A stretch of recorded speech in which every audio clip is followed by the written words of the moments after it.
You're listening to Overwatch Contenders Daily, your path to daily news, scores, and insights into the Overwatch League stars of tomorrow. Here's your host, LemonKiwi.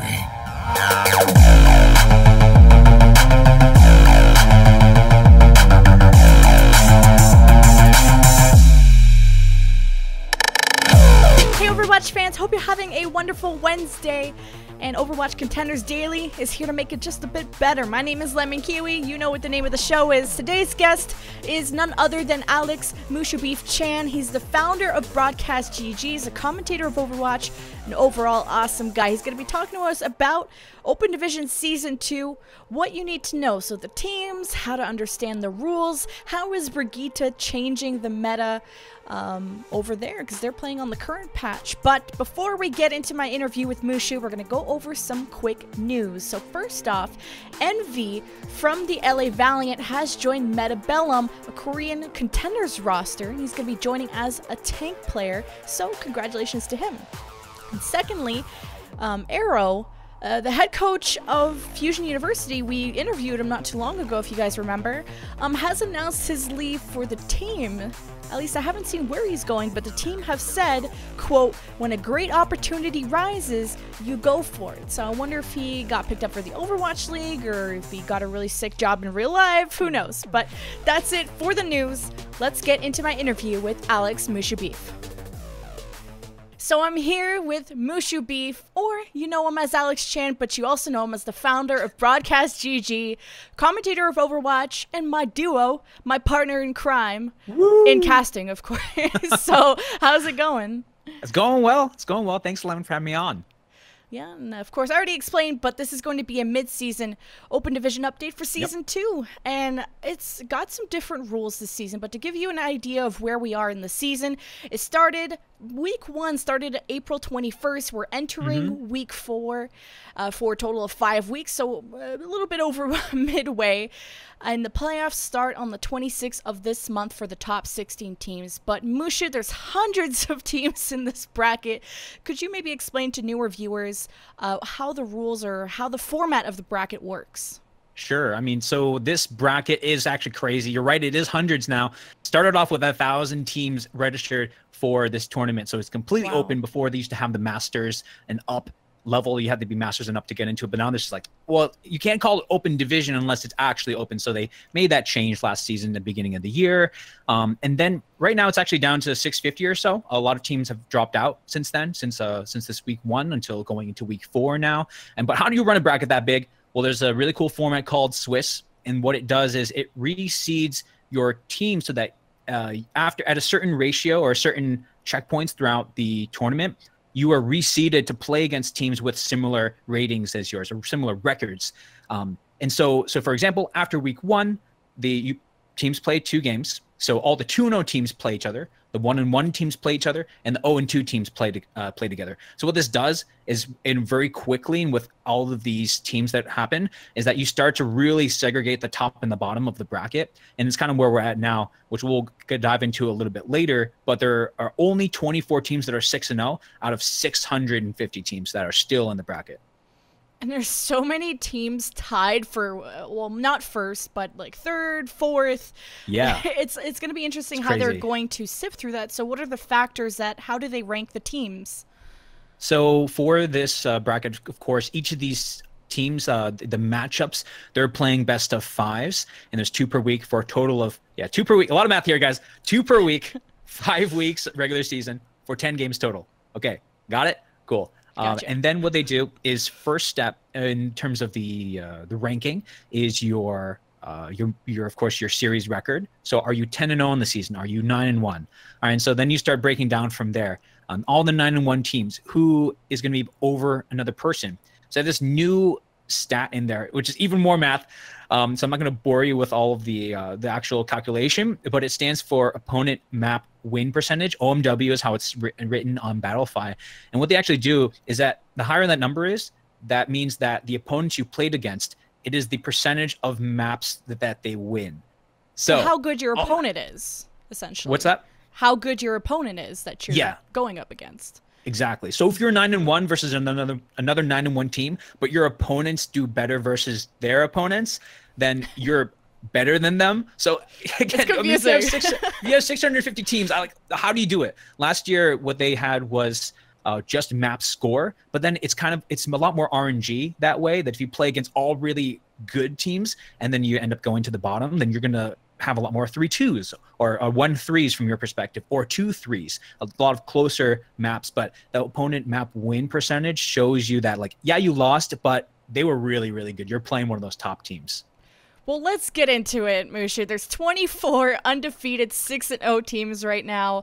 They're, of course, not all tied because of the opponent map wins. We're going to call it OMW for short. Okay. Monarch is the current #1 seed. Nobody else is tied. They are #1, who finished third in last season of Open Division, but are under a different roster. So they've had their matches on BroadcastGG. Maybe some guys that you guys are watching have caught that match. But could you tell us about the team for the people who've never heard of them?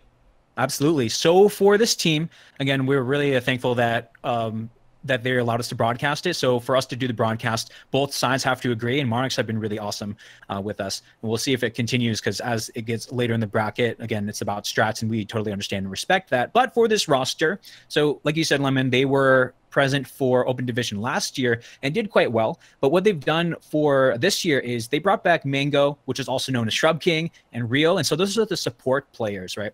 And so I guess what they've done is kind of built around that support team. So then they brought in their tanks, and they brought in their DPS actually pretty late for this squad. So Vibrant, we saw, we've heard really good things about Vibrant. Was a really great Tracer player and Widowmaker player, and we got to see it firsthand, hitting crazy shots, especially on this map pool. You have things like Junkertown and Dorado, and even the maps like Ilios, right, where you see Widowmaker being such an important part. That's where Vibrant really comes alive. And a really interesting thing too is Liu suck. Doesn't suck. No, maybe I just butchered the name. It's whatever. I'm so sorry. But he's actually playing from Korea, South Korea. I was wondering where he was from. Playing Projectile. That's insane. So I mean, and still hitting crazy shots. So it was on the Genji between week 1 and 2, the Junkrat play, Tracer as well. But we haven't seen them actually on the Brigitte the patch, so I don't know what they're running right now, but definitely really, really strong DPS, and that's kind of what we're seeing really come out for this meta right now. And I was talking, I think it was Toronto Esports that also had a Korean player, and they were telling me firsthand the struggles of dealing with a high ping on heroes that are either hit scan or projectile, any hero basically. You think you hit something, or you think you're around a wall, but you're not, and poor guy, but he's been killing it, and you guys probably see it in the B-roll with his Dragon Blades. But now in second place, Voltic Esports, and of course tied for third, there's a few teams here, Kia Esports, Mirage, and Shadowburn only. We do love Shadowburn, but all with very close opponent map win percentage, and from these teams, we've only seen Mirage on stream. So could you introduce at least Mirage?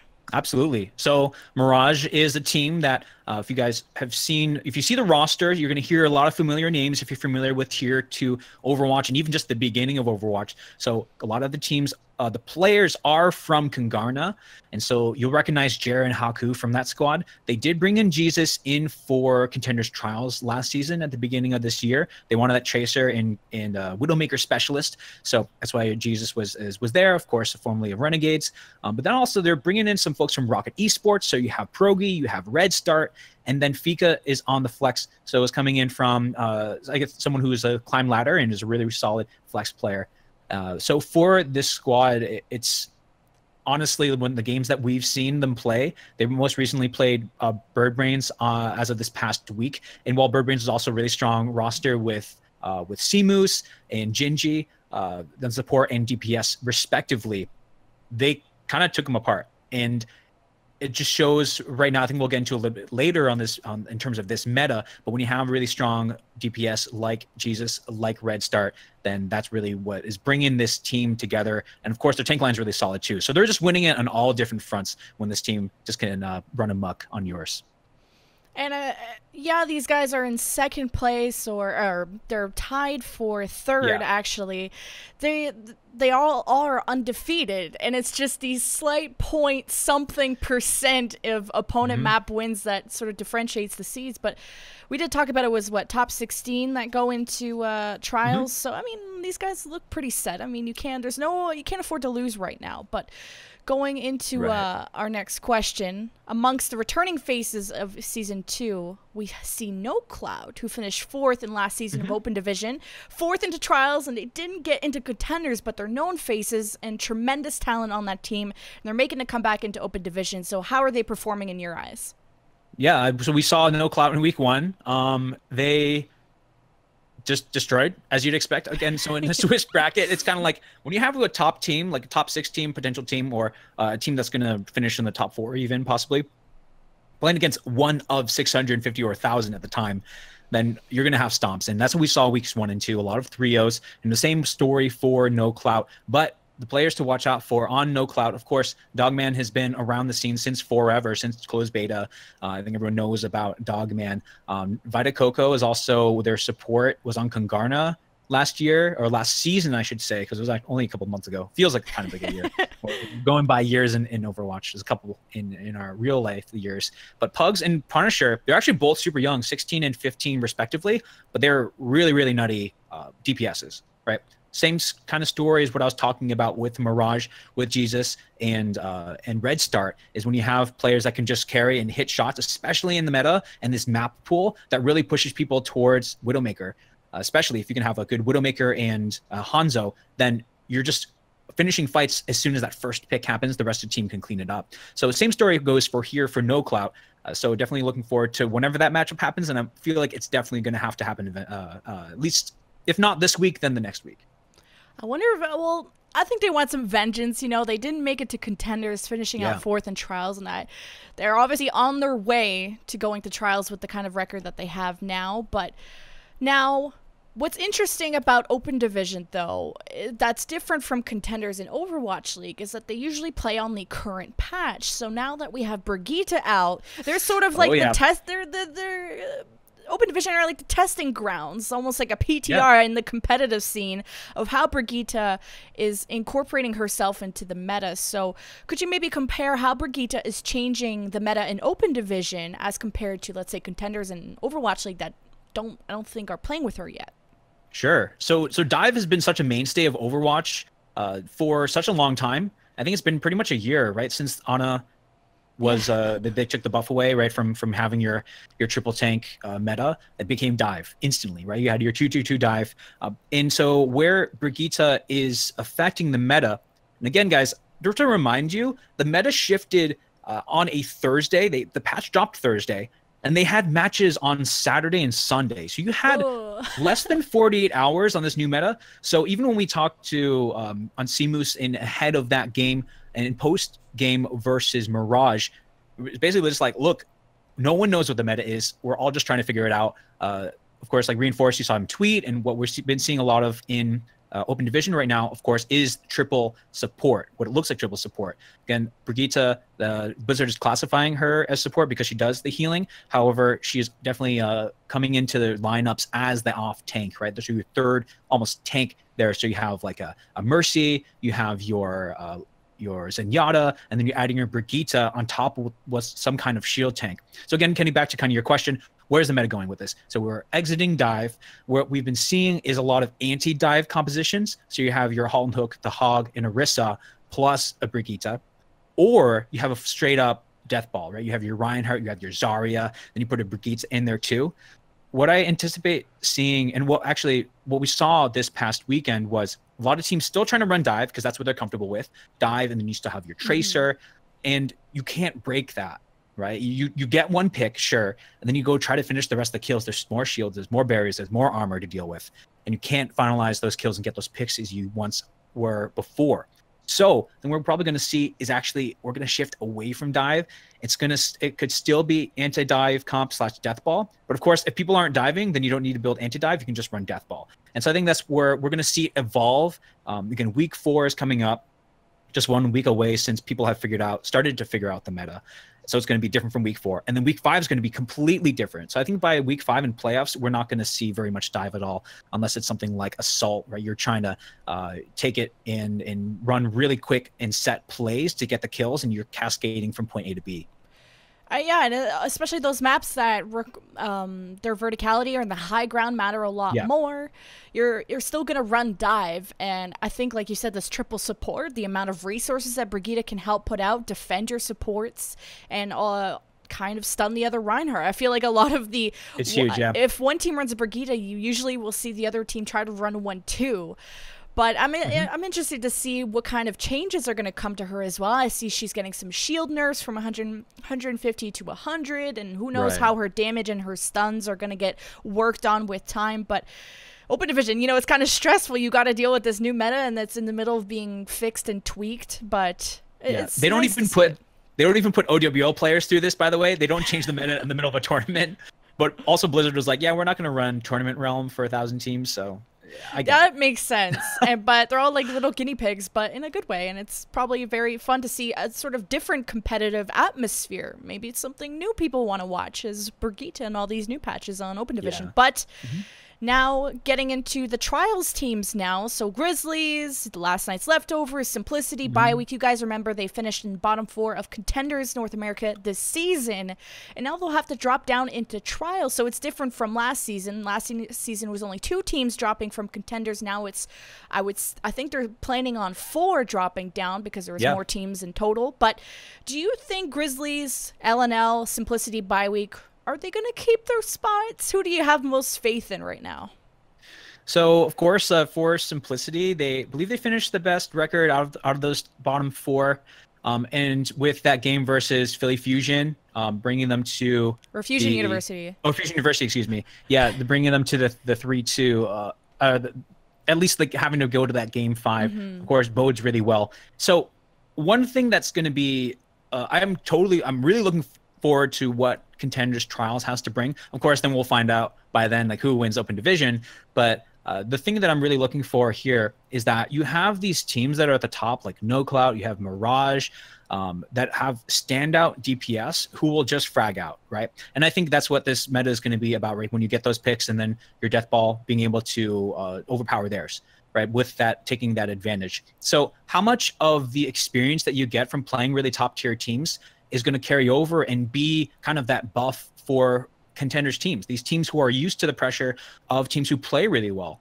We saw kind of the growth from one of the major things, and sounds a little bit like of a far reach, but when USA played Seoul in the World Cup, Overwatch World Cup, they were taking peeks and checking and scouting and diving in a way that has never been punished before, and then they were punished for it, right? And they couldn't adapt fast enough to win out that tournament. I think that's what we're starting to see with at the top level of Open Division, but there's going to be another level that Contenders has taught people in terms of understanding what is the discipline you need in order to stay on an even of a playing field with those teams that are at the top. Right. And so while these teams have really bad records in terms of Contenders, I think their experience versus players who will always hit their shots, always hit their headshots on snipers, always land the charges, always land the barriers in perfect timing with the support ultimates. You have to account for those things and have the discipline to play around that. So the question is, will the Open Division teams be able to just carry themselves against these Contenders teams because of their skill, or will Contenders teams out discipline them in a way and play them in terms of or outplay them in terms of patience? I think that's going to be the big question for these teams, but definitely looking forward to seeing Mirage and NoCloud, and then the other teams that we haven't seen so far. There's so many teams that are could do really well that we just haven't seen on broadcast yet. And also that there's probably some closed doors roster changes going on for those bottom Contenders teams. Like I thought I heard that bye week disbanded, or at least a lot of their players are on different teams right now, and I don't know who's going to take that spot or if there's players left over. Who knows what Grizzlys and LNL and Simplicity are going on with their roster changes. Obviously after Contenders, you know, you lost out and you want to maybe switch things up to keep yourself alive in trials. So who knows what they're planning, but they're obviously shuffling around, while as open division teams, they've probably been together for a little while grinding through that ladder. So obviously I'm cheering for, let's say, a team like Simplicity that showed up against Fusion University. But for those other teams, I think a new open division team is going to come out and surprise us all. And I think you mentioned NoCloud, you mentioned Mirage, and there's obviously a ton of teams that haven't been on a broadcast. And I please urge you, if you're an open division team, go to BroadcastGG, not even self-plug or anything, but this is what open division's all about. It's showing your name and getting your team known, getting yourself known to either push your team forward or get your individual self picked up to a better team. And if you're not on a broadcast, no one's going to know you even played or that you're good besides the people you play against. So at the very least, get a Twitter for your team. Oh my God, get a Twitter, please. I can't find anybody. I can't find any of y'all on anything. But you mentioned NoCloud, you mentioned Mirage. Is there maybe other teams that you're looking out for, maybe that are not in the top a ladder right now, but any of your favorites that you're cheering for right now? Favorites. Ooh, yeah. Favorites or surprises? So an interesting team to watch here is Goats. So formerly Fractal, they won Open Division last year. Of course, Tensa is that the player that plays on a controller. Again, I believe plays support. So yeah, I mean, feels really good playing on Xbox controller, and you have that. You have the ability to just plug your Xbox controller in, and it controls, and you can configure everything too. And so that was one of the things that kind of shook it up last year, right? It's because people have always been saying keyboard mouse is better, but truly feels that he's more comfortable on the controller than the keyboard mouse. That's totally cool. But there's been a lot of controversy around this team, especially Kaluj is one of their leading players, the Diva player and also Tracer player for that team. He's taking a break right now, is figuring things out. Life happens, folks, around esports, by the way. You can't always scrim all the time. You have life to take care of, graduation and school and family and just money.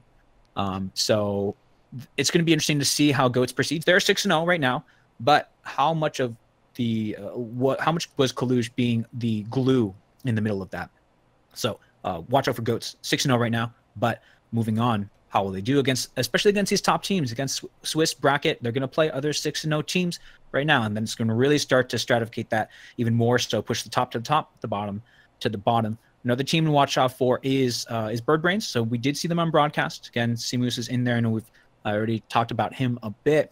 But for this squad, it's going to be about who can.